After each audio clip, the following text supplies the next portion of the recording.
Today I'm with Julie Childs and Jeni Summerfield, both Faringdon residents, and we're going to be chatting this morning about sewing and how that has helped during this current situation that we all find ourselves in. So good morning to you both. Good morning. Julie, can I start with you? Can you tell us a little bit about yourself? Oh yeah, I moved here 10 years ago, housed here because of end of a relationship, and I found the place as I went along, and I find that it's just a lovely place to live. And I've met Jeni via the Panto, and I yeah, via the Panto, yeah. And I got involved more with the town via the Pump House project. Yes. So I helped a lot there, which is where I met more people. And as I say, I mean, I live here on my own. My daughter moved here with me, but she now owns her own house up by the petrol station on Folly Park. Mm-hmm.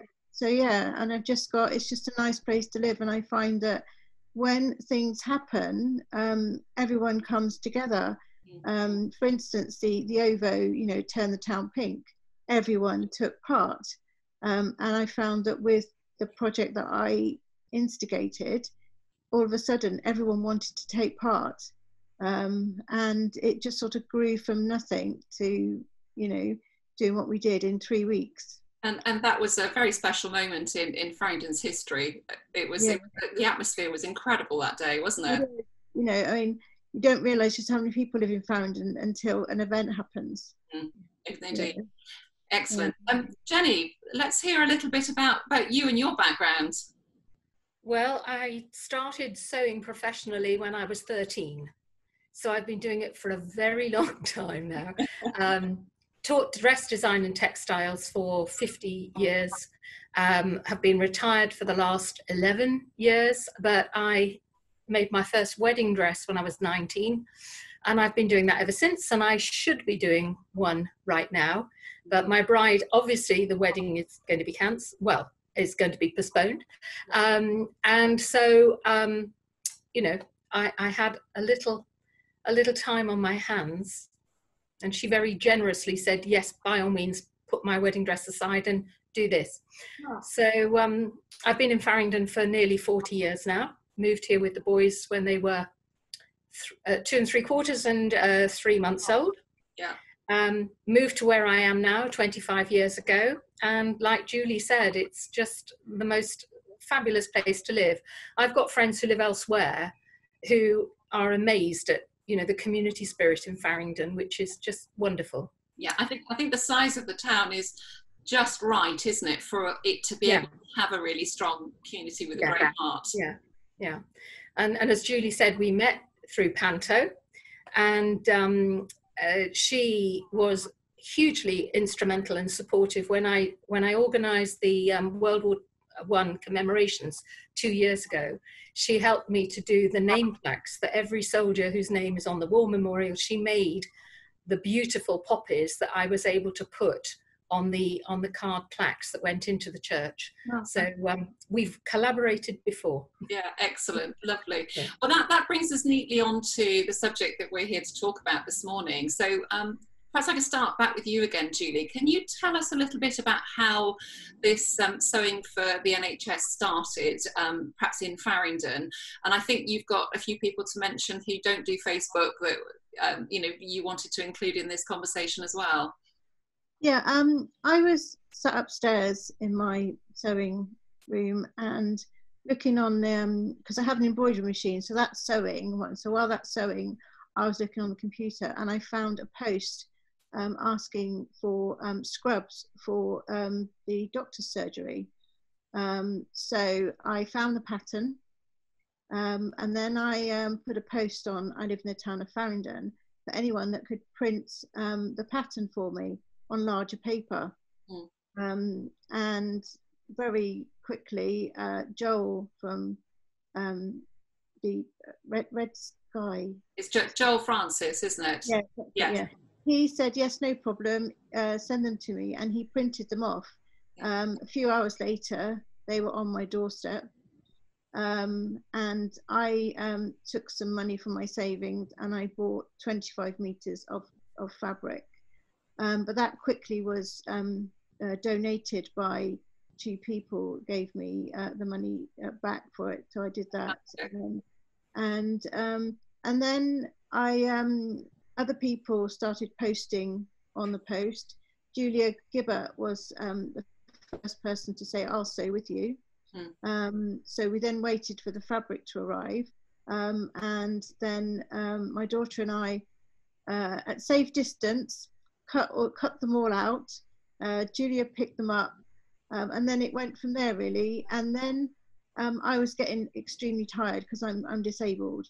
And then I got a message from Jenny, and she said, look, why don't I sew and you coordinate?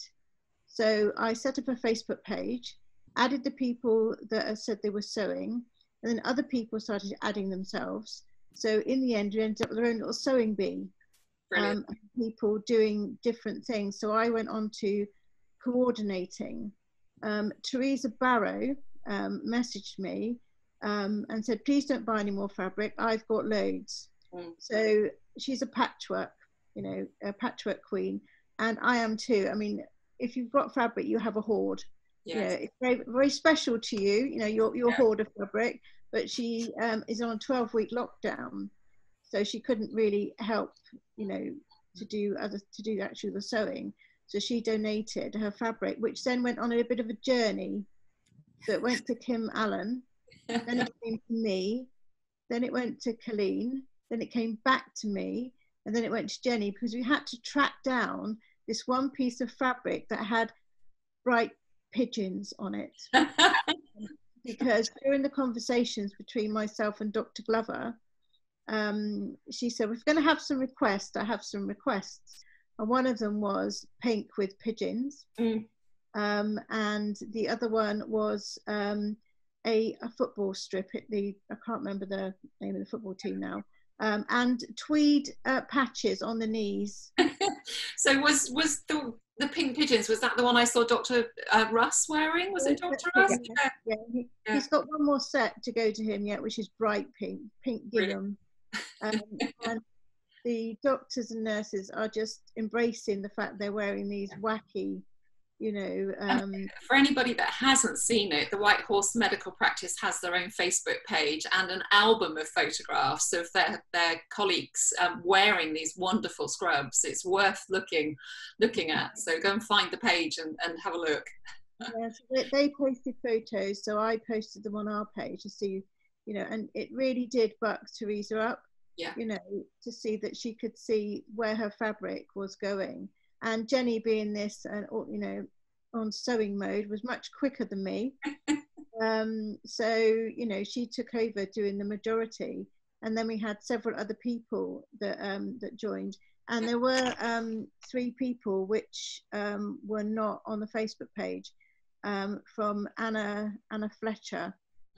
Just give me, I wrote them down. We had, sorry, just a second.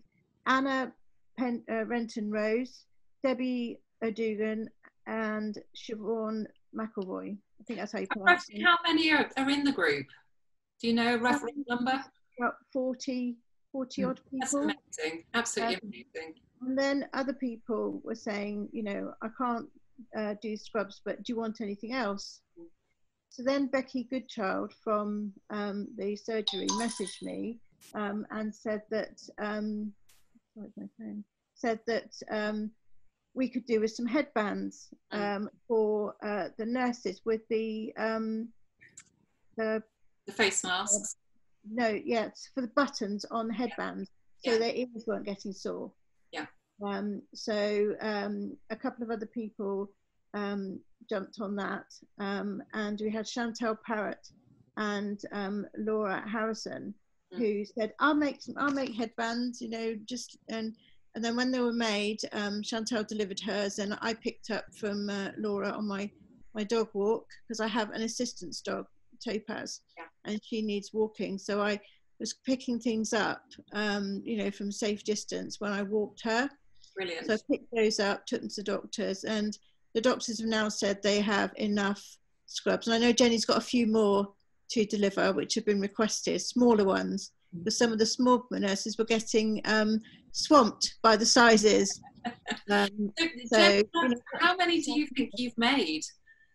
Well, I know that I've made 16 sets, and I've got another 5 cut out, ready to get stitched up. Yeah, and do we have a rough idea as to how many the group have made overall? It's 47. That's incredible. Fantastic. I asked everyone to let me know how many everyone had made. So far, the ones made by your group, Julie, have gone to the local medical practice here in Faringdon? Yes, they've all gone there, apart from one was a GP who lived in Faringdon, who works in Swindon. Jenny made her some scrubs as well, and a couple of others, I think, have gone to other frontline workers. Yeah, and somebody's been doing some wonderful embroidery. Oh, that's me. That's me. Yeah, because when I first emailed Dr. Glover, I said, would you like them embroidered with the practice name? And she goes, well, if we're having requests, you know, you might as well be professional. So on my embroidery machine, I was making patches to sew on, and Jenny was sewing them on. It just gives them a bit more, you know, professional, that they have their name on their scrubs. And Dr. Glover's having one with her name on. And today I'm about to make a patch for Dr. Russ, because he has his pink gingham scrubs to go to him with the pigeons on it. I love it. I have to say, when they do post fresh photographs on that album, it really puts a smile on my face. And you know, we all need to stay positive and be lifted with things like this, don't we, through this time? So how are you both coping with lockdown? I mean, obviously you're keeping busy. Well, for me, it's not much different from usual, apart from the fact, of course, that I actually can't go out. As you know, I do a bit of volunteering of different things in the town, and that's hard, not being involved in that. And I have a very kind friend who's doing my shopping for me every Friday, and I have a very lovely next door neighbour who picks things up when she goes to work at Tesco's. So I feel very cherished, but I'm blessed because I have a lovely big workroom. I've got a lovely space and a lovely garden. So it's quite like when I first moved here, once my lads had gone off to college, you know, that was my day. I was working. So it's just like going back 25 years and, you know, getting on with the cutting out, getting on with, you know, stitching together. The only thing about this is, of course, I had to pitch it somewhere between bespoke wedding dresses and panto. And so I'm doing batch cutting out and batch sewing because all the sizes are basically standard. So it's relatively easy to move quickly for me, because that's what I do. It's what I've done all my life. So it's not too bad. And I'm loving the opportunity to do Zoom is new, you know. So I'm able to take part in the Dramatic Society. We had a pub quiz last night, didn't we? Which was great. And I'm doing prayer meetings with people from the church, and Sunday morning services, which Steve Bellamy, our vicar, is putting together with a team of people from the church. So that's great, being able to do that. And seeing my own family doing, you know, out doing their walks with the little ones, having the opportunity to go with them on their walk on the, you know, on FaceTime, on the phone. Yeah, thank goodness we live in the age of modern technology. It's made communication, which is so important, so much easier, hasn't it? Absolutely, absolutely. And it's lovely to see stuff being used for good, because very often it isn't. So this is wonderful. Good, good. And Julie, are you still intending to carry on with the crafting? I know you said that the health centre were probably at their maximum in terms of what they need in terms of scrubs, but have you got plans for continuing and them going somewhere else, or? Yeah, Jenny mentioned that some of the caregivers, you know, might need them as well. So I think once we've done these, we'll then take stock and then find out if anyone local needs them. You know, if, for instance, the GP needed some, and then we'll sort of move on from there. And if they need to be made, we'll make them. Yes. And you know, there are still. I'm on the NHS Scrubs page. And if I see one from there that's local to us, then maybe we'll contact. We have had other people that haven't made scrubs over. Helen Tate has made the scrub bags for the John Radcliffe. So because most of the nurses that work in hospitals need a bag to put their scrubs in or their clothes to take them home. And it's easy to put them into a bag and then put the whole thing in the washing machine. It means less, you know, less times you have to touch it. So she's been making bags for them, and she's been our runner. So she's been like going from our message her, can you pick this up? Can you take it to the doctors? Can you go to Jenny? Can you do this? She's been like going backwards and forwards during her exercise hour. But I mean, I didn't think lockdown would affect me that much because I don't work.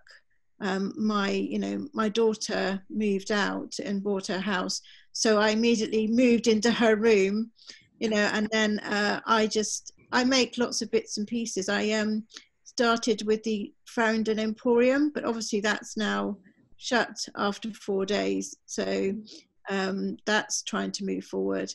But I didn't realise just how much I would miss people, like the Pump House project, going to Slimming World and seeing people, and the fact that I can't see my daughter every day, and I miss my fur grandchild. My daughter's dachshund. So then it sort of hit me a bit that I was isolated. I'm lucky I'm not in the 12-week lockdown, so I'm still able to go out. But I found that, going shopping is very civilized, and like people are just waiting in the queue and everything, and that people are so willing to help you, do things. And strangers are having conversations with us too, aren't they, from a safe distance? They are. I mean, Jenny and I talked on the doorstep for a bit, and it's just that contact that I was missing. My best friend lives at number 5. She had to lock down for 2 weeks.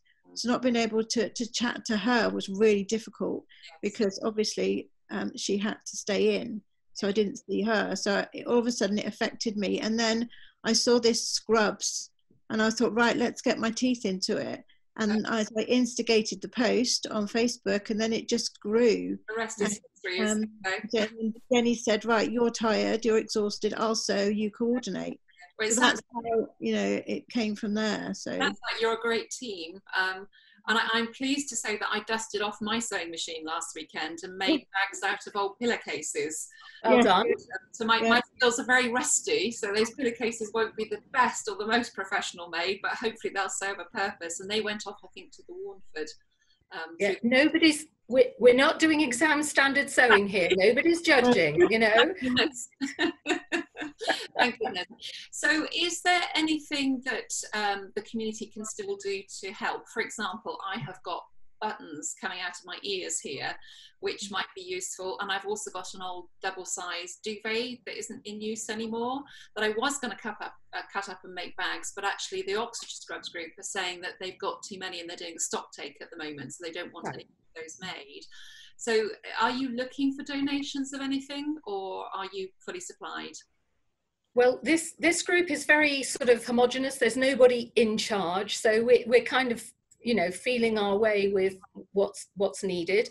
I am making 3 sets for a doctor down in Southampton. Been commissioned by a friend, so I need to get on and get those done and get the other ones done for our surgery here. And then I think I need to take a bit of a break, because I've done nearly 3 weeks of solid sewing, and I really need to sort of think about getting back to the wedding dress that I should be doing, because obviously that's really very important. So we'll be having a conversation about that, I think, a bit later on, won't we? Yeah. Okay, that's fine. Well, if you need us to put a shout out for anything, or anybody, it can go on to I love the town of Faringdon. If once we know where we are, that's what we'll do. But hold on to that duvet, don't cut it up. The duvet cover, yes, you can get a whole set out of a duvet cover. Yes. It's quite difficult. You can't get a set out of a fitted sheet. Yes. Yeah, we discovered that. Well, it'll sit here waiting for someone to say that they need it, and then I can wait to safely get it to whoever. So, thank you. ladies, thank you so much for your time this morning. And you know, I know you've enjoyed what you've been doing, and it's given you a structure and a purpose, which I think helps during this lockdown. But it's also hugely beneficial to those people on the front line in our medical service who are benefiting from your craftsmanship and your dedication. So thank you for that. From all of us, from everybody in Faringdon, and thank you for your time this morning.